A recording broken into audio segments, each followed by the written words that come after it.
Oi, Mário. Sou eu, Romeu de Carmo da Mata. Eu estou vendo aqui que vocês adoram família. Gostaria que o programa Toino viesse a Carmo da Mata para fazer uma matéria sobre a grande família construtora de nossa cidade através do armazém fundado pelo senhor Antônio Notini e que hoje tem no seu comando a Claudinha, bisneta dele.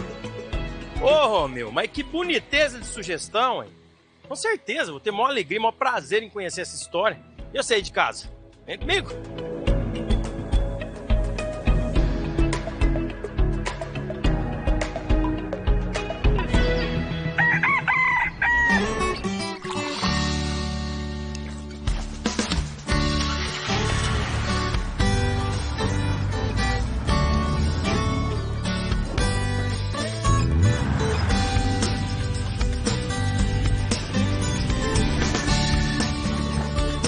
Tô indo!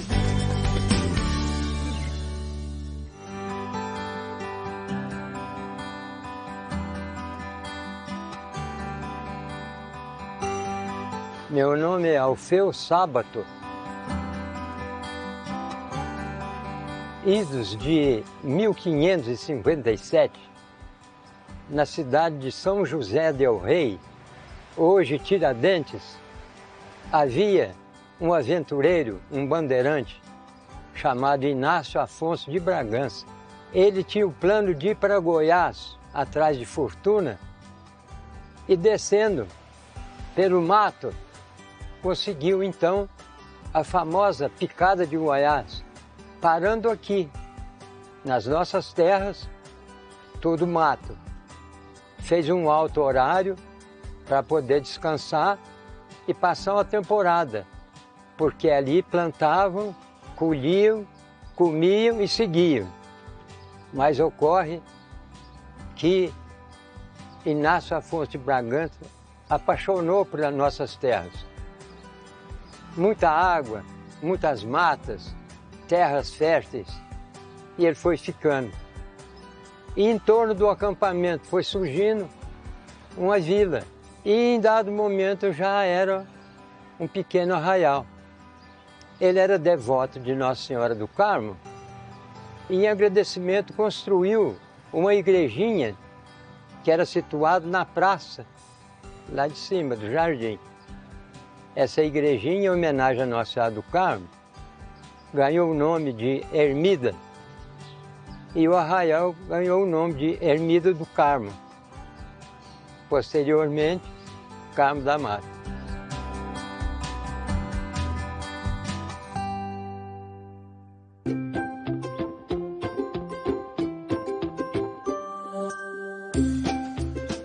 Em 1882, o senhor Antônio Notini adquiriu esse espaço, que se tornaria o armazém da família, para abastecer não só a cidade, mas toda a região, o que foi fundamental para o desenvolvimento local e para a história da comunidade.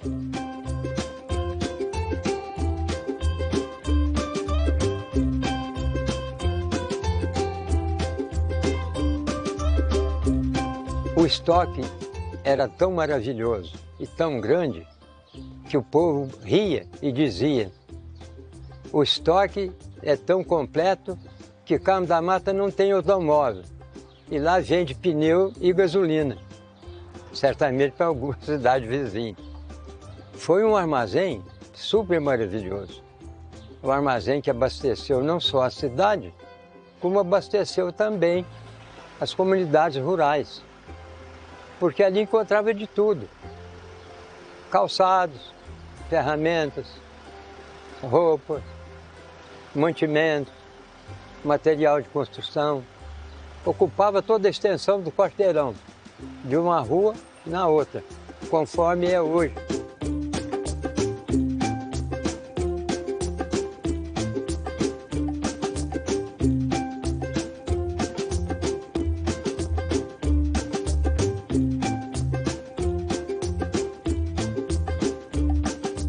Dá licença, você que é a Cláudia, moço? Você conhece a Cláudia? Oi. É você, né? É. Ah, tudo bom, Cláudia? Mário. Prazer estar com você. Esse lugar é bonito demais. Prazer é meu. Ah, obrigada. Isso aqui é balcão de venda? Original mesmo? Original. Esse é antigão.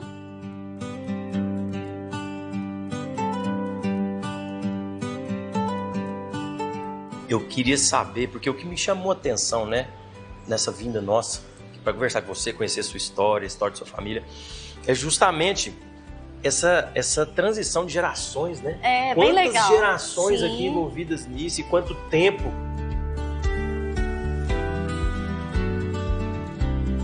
Eu lembro muito quando era menino, e aqui já estava um pouco em decadência o antigo armazém.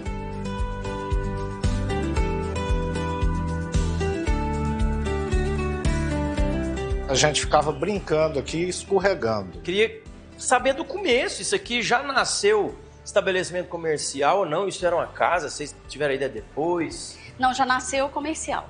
Esse aqui foi o meu bisavô que construiu. Ele era casado com...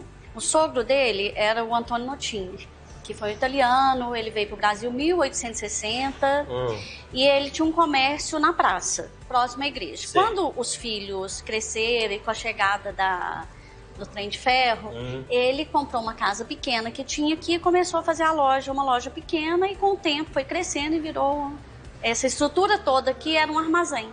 Mas começou pequenininho, Começou então. pequeno, com os 3 filhos. Depois esses 3 filhos resolveram... Eles eram muito empreendedores, puxaram essa veia empreendedor do pai e foram para a Europa e venderam para a irmã mais velha, que é a minha bisavó. Pro marido dela, entendeu? Aí foi do meu bisavô, do meu avô, do meu pai. Nunca saiu da família? Nunca saiu. Isso. Só mudou o ramo, porque antes era aqueles armazéns antigos que vendia tudo. Esse balcão era já do armazém? Era. Gente, então esse balcão, ele é a testemunha Da história. desde sempre, Sim. desde que começou. Eu só fiz isso aqui, ó. Eu coloquei essa beirada. Sim. Mas meu pai contava, né? Infelizmente ele não tá aqui com a gente. Ele contava que quando ele começou a trabalhar com o pai dele, ele tinha 8 anos. Mas, então, quais foram os ramos que passaram? Ele começou como armazém? Sempre foi um armazém. Eu acho que antigamente os armazéns eram tipo, eles vendiam tudo, né? Eu lembro que papai contava que vendia, assim, caixão. Vendia até caixão? Até caixão. Era de tudo a esse ponto? Oh, Isso. engraçado, a gente já fez umas vendas Tecidos. que vende de tudo. Mas caixão, né? Mas caixão eu nunca vi, não. Vendia caixão.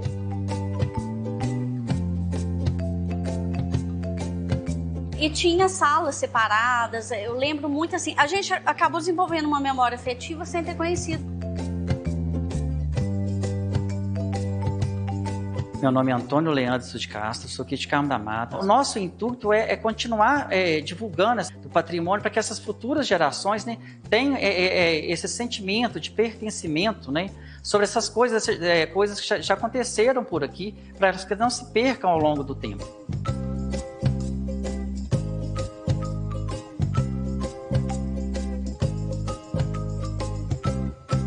As fachadas dos casarões são a memória de um lugar, né? Porque todo mundo que passa em algum lugar sempre fica com aquela fachada daquele casarão. Você vai aqui em Carmo da Mata, qualquer outra cidade histórica, a gente sempre fica na lembrança, sempre aquela fachada. Então, eu acho que a fachada é a memória do lugar, né? As varandas que contam a história, né? Então, assim, isso é a identidade do lugar e das pessoas também, né? Fica marcado, registrado na memória de cada um.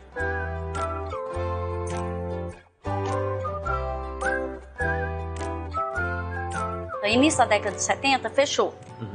E ficou muito tempo fechado. Depois, no início de 2000, restaurou. Isso foi uma ideia da Cláudia, e meu pai era apaixonado com isso, e ele abraçou a ideia também, continuou, e deram conta, e graças a Deus deu tudo certo. Aqui, assim, a cidade cresceu ao longo lá da primeira ermida, né, assim, no alto do morro, né, e assim, e os casarões foram crescendo nesse entorno. E aqui as casas aqui da avenida, os casarões que são preservados, tem várias influências, né, da arquitetura colonial.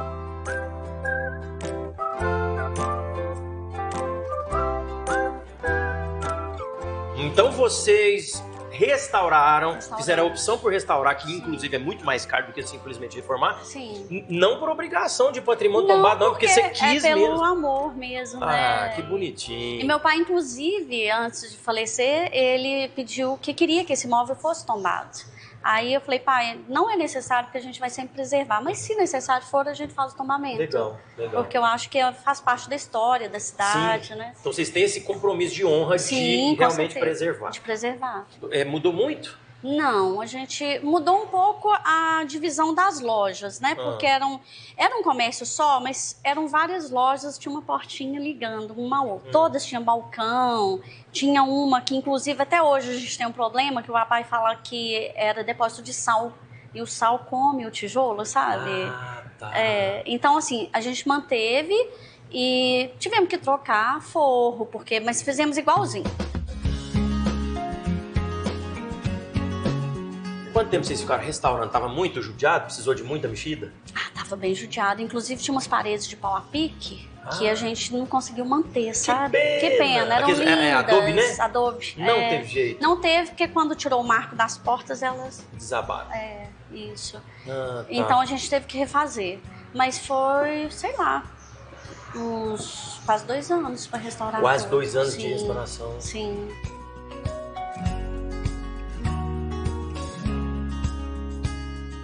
Você construiu memórias afetivas com o lugar? Sim. Devido às histórias que seu pai sempre contava. É. Tanto que é importante, né? Essa transferência oral. Isso. Hoje em dia, isso se perde muito. A vida tá muito rápida, muito corrida. Eu acho que não é tão comum igual antigamente. Antigamente eu lembro do meu avô, a gente ia pra casa do meu avô, sentava os netos, ia contava história, coisa da família. Hoje eu não sei se isso tem muito e é tão importante para manter a nossa memória da nossa própria família, pertencimento, orgulho, né? Sim. As memórias afetivas que a gente vai formando e olha até onde isso chegou. Isso chegou já na 6ª geração. Sim. Seu sobrinho. Por quê? Porque lembrava do vô contar. Não vou. Vocês contam história ainda ou vocês não estavam nem lembrando disso? Eu lembro muito das histórias que meu pai contava. Como ali passava o trem, então a rede ferroviária, ela vinha muitas pessoas de fora para trabalhar na rede. Ah, tá. Então acontecia, às vezes vinha uma família, o menino nascia aqui, ficava 2 meses aqui e nunca mais voltava. Aí, quando ele tá lá com 50 anos, ele volta, eu nasci nessa cidade. Aí eu chamava meu pai para contar. Seu pai foi fulano, meu pai tinha uma memória muito boa, ele sabia todo mundo que trabalhou na rede. Isso acontece ainda, das pessoas virem buscar a origem delas. Quais são as lembranças que você tem, ou a lembrança mais gostosa que você tem, que envolva a família, né? Aqui no lugar... Natal eu tenho uma lembrança muito boa, porque como meu pai, ele foi criado dentro de um comércio, tinha muito acesso a muita coisa e ele fazia um presépio maravilhoso. Então a gente viveu assim, rodeado de muito livro, ele gostava muito de coleções e tinha muitos móveis antigos, coisas que eram do armazém, ficaram na casa, que era a casa de avô, que nós fomos criados. Então os primos chegavam, traziam os amigos para ver a mobília que foi da minha bisavó, sabe? Então assim, a gente cresceu nesse clima muito gostoso, de muita história. Saudosista. Sim. Eu lembro também, quando criança, a gente ficava no barranco que tinha desembarque de boi aqui na estação. Então vinha aqueles vagões cheios de boi e descia tudo aqui. Essa praça ficava lotada de boi, era a diversão da criançada, era isso.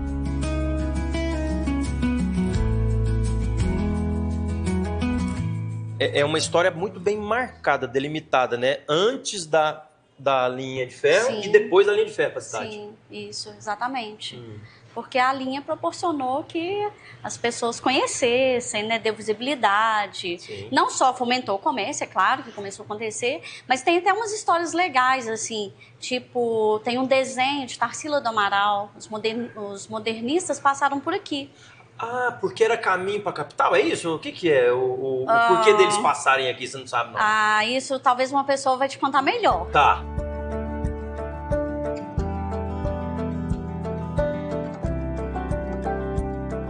Da história a gente sabe que a aviação férrea, né, é um dos primeiros caminhos de todo o desenvolvimento para o Brasil no geral. E aqui em 1924, dentro da aviação férrea, os modernistas, entre eles Mário de Andrade, Tarsila do Amaral e Oswald de Andrade, na viagem que eles fizeram nesse período para vir conhecer os modernistas de Minas Gerais, entre eles o Drummond de Andrade, eles pararam em Carmo da Mata. E na paragem eles ficaram encantados com a cidade e Tarsila do Amaral fez um desenho da avenida, inclusive o Mário de Andrade avistou o campo de futebol que existia em Carmo da Mata e colocou esse campo no poema Noturno, onde ele descreve toda a viagem dele. E mais tarde, dentro de um ônibus, Adélia Pado, mineira aqui de Divinópolis, aqui perto, ao passar dentro da aviação São Cristóvão, que leva o nome da poesia, viu o Bar Barranco, que foi um dos nomes originários depois da Casa Notini, do Ferreira e Companhia, que foram os nomes dados ao grande casarão que existia, que era o armazém. E nela ela citou o Bar Barranco, falando de Carmo da Mata. Então é a grande relação que existe da cidade, historicamente falando, como registro, com esses grandes poetas e artistas brasileiros.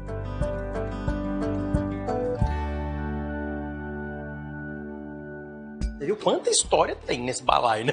Tem muita mais coisa pra gente descobrir. Por falar em descobrir, Romeu, muito obrigado por ter enviado sua sugestão. A gente tá tendo esse prazer, essa honra de descobrir tanta coisa bonita. Então, obrigado. Se você tem sugestões pra gente também, aponta a câmera do seu celular pro QR Code que tá aí no canto da tela, que a gente vai fazer assim, com o maior carinho e amor do mundo. Porque você que acompanha a gente, você sabe. A gente faz, ó, com muito amor.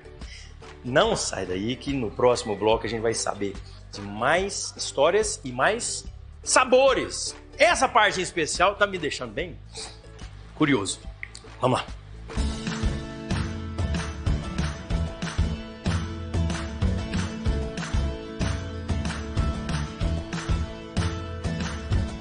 Gente, tô aqui em Carmo da Mata para conhecer a história desse armazém centenário. E no primeiro bloco, a gente conheceu sobre a história da Cláudia, da família dela, dessas 6 gerações, né? E também de como foi o restauro desse espaço histórico.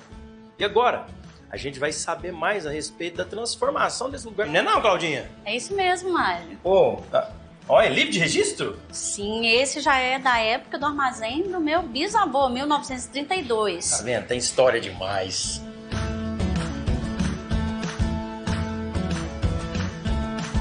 Como que foi o processo, sim? Vamos começar no restaurante. Antes de restaurar, o meu irmão fez um bar. No ano de 88, nós viemos abrir um barzinho pequenininho aqui, que foi crescendo.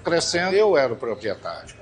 Depois passou para outra irmã minha, a Cássia, e depois para a Cláudia, que está até hoje. Depois que restaurou, nós pensamos o que a gente ia fazer e surgiu a ideia do restaurante porque a minha mãe é uma grande cozinheira. Exatamente. Tá. Depois eu fui embora para Alça, quando eu voltei, eu e meu marido, tem 7 anos, nós reabrimos o restaurante.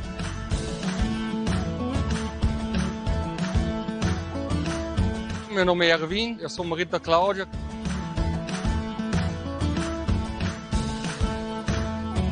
Morei uma boa temporada com minha esposa lá em Salzburg, na Áustria, né?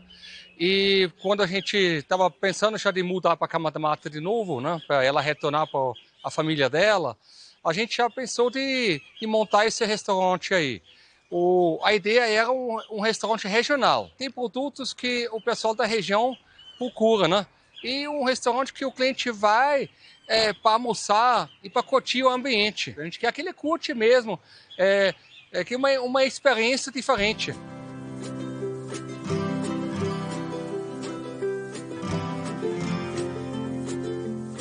Do pai, a Cláudia guarda inúmeras memórias e já disse que ele era um grande contador de histórias. E esse lugar, que já foi um armazém, hoje é um restaurante e, além de alguns objetos de família, guarda outra preciosidade inspirada na mãe da Cláudia, uma habilidosa cozinheira. A sua mãe ainda tá no processo do restaurante? Não, minha mãe hoje é uma ótima cliente. Mas claro que ela dá uns muito toques esperta. também.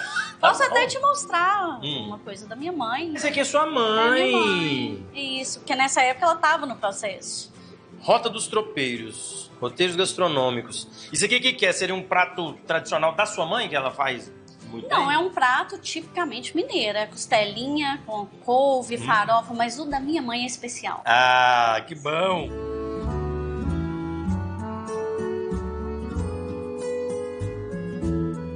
Eu fiquei muito curioso. Vocês usam coisa...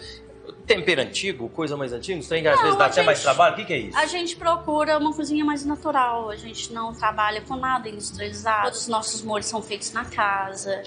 Sabe? É um processo mais lento, como era antigamente. Então é uma cozinha de paciência.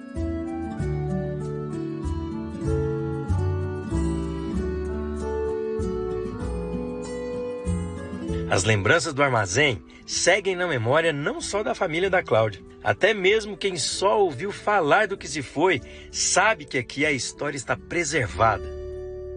Tudo a ver com a arquitetura da cidade, não só o próprio prédio do armazém, mas também toda a avenida, que são casas restauradas. Carmo da Mata mantém essa magia e faz muita diferença para o turismo da cidade, não só da cidade, como da nossa região.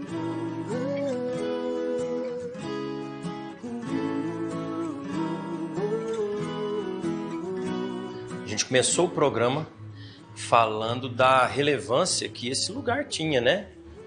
Como é que você falou? Que eles falavam? Tinha um negócio, né? Negócio. Um negócio, a relevância que o negócio da família tinha, tanto para a cidade quanto para a região. Sim.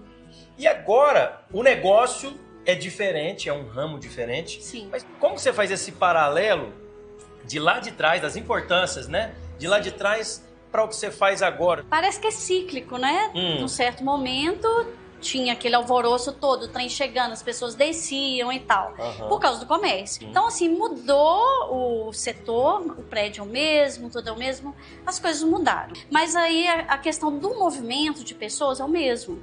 Então, acho que isso é legal, né? Meu pai falava que ele brincava com os amigos dele, porque o centro da cidade é lá em cima, tem banco, tem isso. Ele falava, não, o centro é aqui. Brincando, né? Então a gente conseguiu que voltasse a ser um centro de uma outra forma. Então eu sinto isso, eu fico super feliz de estar conseguindo fazer isso.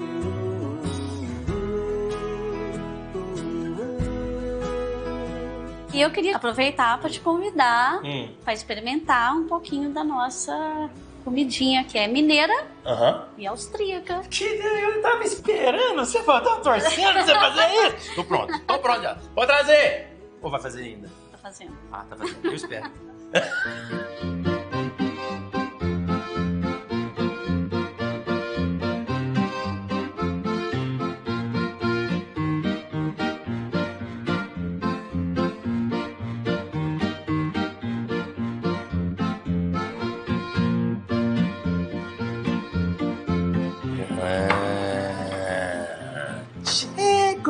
Oh, delícia. Batata com o que isso aqui? Tem um trem nela.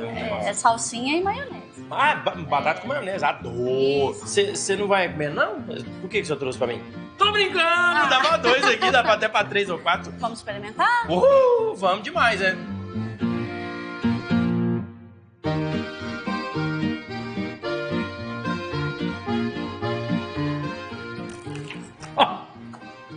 O barulhinho.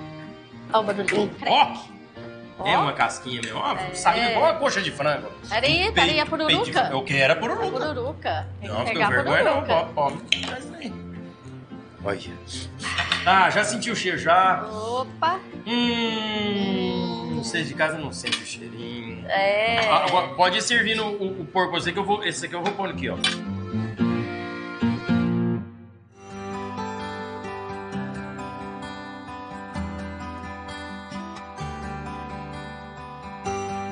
Antes de começar, porque pelo cheiro, pela aparência, não tem erro não. Deve estar maravilhoso. Mas muito obrigado pela sua simpatia, obrigado por nos receber aqui. Essa história é incrível. Parabéns. E assim, né? Um parabéns. Você está sendo a representante de 5, 6 gerações aqui para receber esse parabéns pela história de vocês. Vocês continuam promovendo para a cidade, para a região. E eu vou experimentar, eu vou fazer esse como é que fala? Como é que a gente fala? Esse sacrifício, né? Eu acho tão difícil o meu trabalho, eu tenho um trabalho tão bom. Quer ver, ó? Vou começar pelo joelho. É a casquinha do porco. Gente, não pode ser grande não, estou todo na televisão. Antes de comer, você que tá aí em casa aí, ó, faz igual o Romeu. Romeu, muito obrigado, viu, ter mandado sua sugestão pra nós. Eu tô adorando duplamente. Se você aí de casa tem uma sugestão, inclusive tem comida pra comer uns trem diferentes, uns trem bom, manda pra gente, aponta a câmera do celular pro QR Code que tá indicando a tela. E é isso. Tô indo.